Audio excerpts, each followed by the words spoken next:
Hi students, welcome back. നമ്മൾ ഇന്നത്തെ വീഡിയോയിൽ ഡിസ്കസ് ചെയ്യാൻ വേണ്ടി പോകുന്ന എക്സസൈസ് ചെയ്തായിരിക്കും 1.13 ആണ്. മക്കളെ, ഇത് വളരെ റെയർ ആയിട്ടുള്ള ക്വസ്റ്റ്യൻ തന്നെ പറയണം. ഒരു പബ്ലിക് എക്സാം സ്റ്റേറ്റ് സിലബസിനെ സംബന്ധിച്ചിടത്തോളം ഈ ഒരു ക്വസ്റ്റ്യൻ ഇതുവരെ വന്നിട്ടില്ല. +2 ഫിസിക്സ് NCERT എക്സസൈസ് 1.13 എല്ലാ ക്വസ്റ്റ്യനും നമ്മൾ ഡിസ്കസ് ചെയ്യുന്നത് ഇൻഡയറക്റ്റ് ആയിക്കോട്ടെ ഡയറക്റ്റ് ആയിക്കോട്ടെ. അപ്പോൾ കറക്റ്റ് കോൺസെപ്റ്റും കാര്യങ്ങളും പുതുതായി ശരിക്കും പറഞ്ഞാൽ നോർമലി അത്ര നോക്കിയിട്ടുണ്ടാവില്ല എന്നാണ് ഈ ഒരു കോൺസെപ്റ്റ്.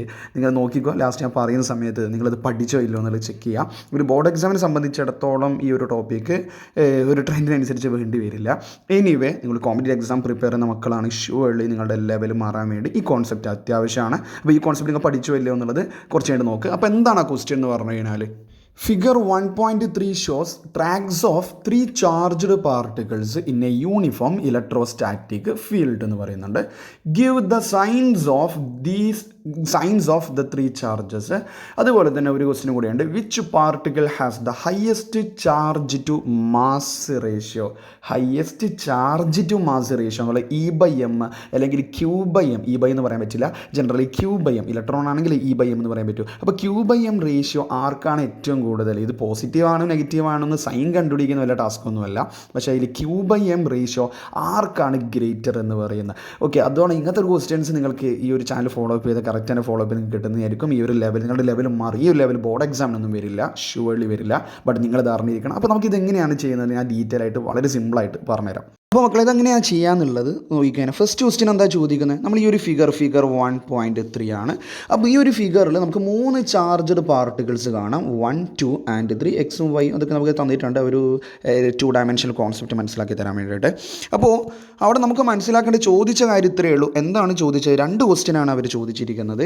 ഈ ചാർജ്ഡ് പാർട്ടിക്കിൾസിൻ്റെ സൈൻസ് എന്താണ്? ഇവിടെ 2 പ്ലേറ്റുകൾ കാണാൻ വേണ്ടിയിട്ട് നിങ്ങൾക്ക് പറ്റും. ഒരു പോസിറ്റീവ് പ്ലേറ്റ് ഉണ്ട്, അതുപോലെ തന്നെ താഴെ നെഗറ്റീവ് 2 പ്ലേറ്റുകൾ പാരലായിട്ട് കാണും. അത് പാരൽ എന്തോ ആയിക്കോട്ടെ. അപ്പോൾ ഈ 1 and 2 എന്ന് പറയുന്ന ഈ 2 ചാർജുകൾ എങ്ങോട്ടേക്കാണ് പോകുന്നത്? 1 and 2 എന്ന് പറയുന്ന ആ 2 ചാർജ്ഡ് പാർട്ടിക്കിൾസും പോകുന്നത് പോസിറ്റീവ് പ്ലേറ്റിൻ്റെ അടുത്തേക്കാണ്. സ്വാഭാവികമായിട്ട് നെഗറ്റീവ് ചാർജ്ഡ് പ്ലേറ്റിൽ നിന്ന് ഇവർക്ക് റിപ്പൽഷനാണ് ഉണ്ടാകുന്നത്. അങ്ങനെയാണ് ഇവർ പോസിറ്റീവ് ചാർജ്ഡ് പ്ലേറ്റിൻ്റെ അടുത്തേക്കാണ് പോകുന്നതെങ്കിൽ 1 and 2 എന്ന് പറയുന്ന ആ ചാർജ്ഡ് പാർട്ടിക്കിൾസിൻ്റെ സൈൻസ് എന്തായിരിക്കും? നെഗറ്റീവ് ആയിരിക്കും. നെഗറ്റീവ് ചാർജ്ഡ് പാർട്ടിക്കിൾസ് ആയിരിക്കും അവരെന്നുള്ളതിന് ഒരു തർക്കവുമില്ല. ക്ലിയർ ആണോ? മറ്റേ ചാർജ്ഡ് പാർട്ടിക്കിളിൻ്റെ കേസ്, ആ 3ാമത്തെ ചാർജ്ഡ് പാർട്ടിക്കിൾ എങ്ങോട്ടേക്കാണ്? താഴേക്കാണുള്ളത് അല്ലേ? 3ാമത്തെ ചാർജ്ഡ് പാർട്ടിക്കിൾ ഇങ്ങോട്ടേക്കാണുള്ളത്. അപ്പോൾ എങ്ങോട്ടേക്കാണ്? Towards the negative charged plate ആണ് 3ാമത്തെ ചാർജിൽ വരുന്നത്. അതായത് പോസിറ്റീവ് ചാർജിൽ നിന്നും എനിക്ക് എന്താ ഉള്ളത്?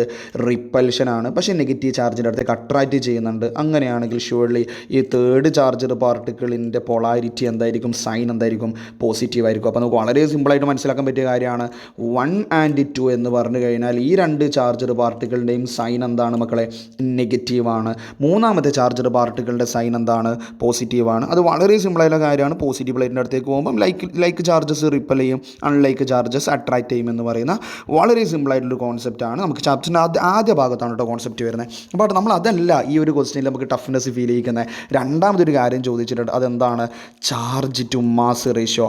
ഈ Q/m ഈ 3 ചാർജ്ഡ് പാർട്ടിക്കിൾസ് ഉണ്ടല്ലോ, 1, 2 and 3, ഈ 3 ചാർജ്ഡ് പാർട്ടിക്കിൾസിന് ആർക്കാണ് charge to mass ratio is greater എന്ന് പറയുന്ന ഒരു ക്വസ്റ്റ്യൻ അവിടെ ഉണ്ട്. അതാണ് ഞാൻ ഈ ഒരു സെഷനിലൂടെ നിങ്ങളിലേക്ക് എത്തിക്കാൻ വേണ്ടി ആഗ്രഹിക്കുന്നത്. ഇവിടെ നമുക്ക് ചിന്തിക്കേണ്ട ഒരു കാര്യമുണ്ട്, അതാണ് ഈ ഒരു കോൺസെപ്റ്റ്. അപ്പോൾ ഇതിൽ എന്താണ് ഇങ്ങനെ ചെയ്യാണ്ട് Q/m റേഷ്യോ എങ്ങനെയാണ് ഇത് ഹയസ്റ്റ് എന്ന് ചെയ്യാണ്ട് ചോദിച്ചു കഴിഞ്ഞാൽ വളരെ സിമ്പിളാണ്. ഇപ്പോൾ നിങ്ങൾ ഇവിടെ ഫിഗർ നോക്കിയാൽ നിങ്ങൾക്ക് മനസ്സിലാവും, അവരുള്ള ബെൻഡിങ്ങിനെ കുറിച്ച് നിങ്ങൾക്ക് മനസ്സിലാവും. ഈ ഒരു കേസ് നിങ്ങൾ പഠിച്ചു വെക്കുക, ഇതൊന്ന് നോട്ട് ചെയ്ത് വെക്കുക. ഇതാണ് ഈ ഒരു ക്വസ്റ്റ്യൻ്റെ കോൺസെപ്റ്റ്.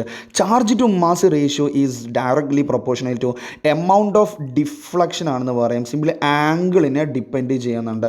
എമൗണ്ട് ഓഫ് ഡിഫ്ലക്ഷൻ അല്ലെങ്കിൽ displacement for a given velocity, ആ രീതിയിലൊക്കെ പറയാറുണ്ട്.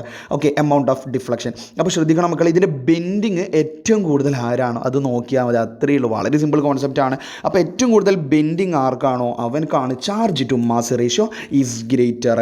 അപ്പോൾ നിങ്ങൾ charge to mass ratio is directly proportional to amount of deflection ആണ്, അല്ലെങ്കിൽ displacement for a given velocity എന്നൊക്കെ പറയാം.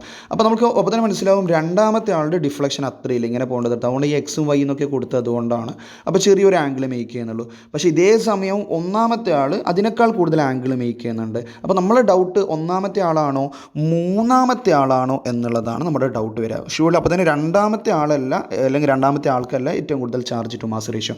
അപ്പോൾ ഇനി ഇവിടെ നമുക്ക് മനസ്സിലാക്കേണ്ട ഏറ്റവും കൂടുതൽ ആംഗിൾ മേക്ക് ചെയ്യുന്ന ആളാരാണെന്നാണ് മനസ്സിലാക്കേണ്ടത്. അപ്പോൾ നിങ്ങൾ ശ്രദ്ധിച്ച് നോക്കിയാൽ മക്കളെ, ഇവിടെ നോക്കി ഈ മൂന്നാമത്തെ ആൾ ഇവിടെ നോക്കി, ഇവിടെ തന്നെ നോക്കി, ഇവിടെ തന്നെ നല്ലൊരു ബെൻഡിങ് ഉണ്ട്. പക്ഷേ ഇതേ സമയം ഒന്നാമത്തെ ആൾക്കുള്ള deflection, amount of deflection comparatively കുറവല്ലേ. ഇവിടെ തന്നെ നല്ലൊരു ബെൻഡിങ് ഉണ്ട്. ഈ ഡിസ്പ്ലേസ്മെൻറ്റ് ഇവിടെ നോക്കി തന്നെ നിങ്ങൾക്ക് മനസ്സിലാവും.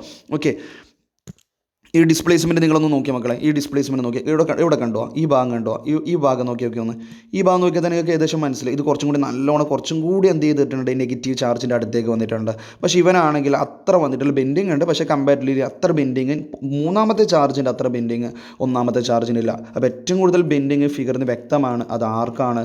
തേർഡ് ചാർജ്ഡ് പാർട്ടിക്കിളിനാണ് എമൗണ്ട് ഓഫ് ഡിഫ്ലക്ഷൻ അവിടെ തീറ്റം കൂടുതൽ മേക്ക് ചെയ്യുന്നത്. അങ്ങനെയാണെങ്കിൽ charge to mass ratio Q/m ratio is ഏറ്റവും കൂടുതൽ ആർക്കാണ്? മൂന്നാമത്തെ ആൾ. ക്ലിയർ ആണോ? അപ്പോൾ അത്രയേ ഉള്ളൂ. നമുക്ക് ആദ്യം ചോദിച്ചത് ഈ മൂന്നാൾക്കാരുടെയും സൈനാണ്, പോസിറ്റീവ് ആണോ നെഗറ്റീവ് ആണോ, അത് നമ്മൾ വളരെ സിമ്പിളായിട്ട് മനസ്സിലാക്കാൻ വേണ്ടി പറ്റി. അതിൽ രണ്ടാമത്തെ സെഷൻ എന്ന് പറഞ്ഞാൽ ആ ഒരു കോൺസെപ്റ്റാണ് വളരെയധികം ഇമ്പോർട്ടൻറ്റ്.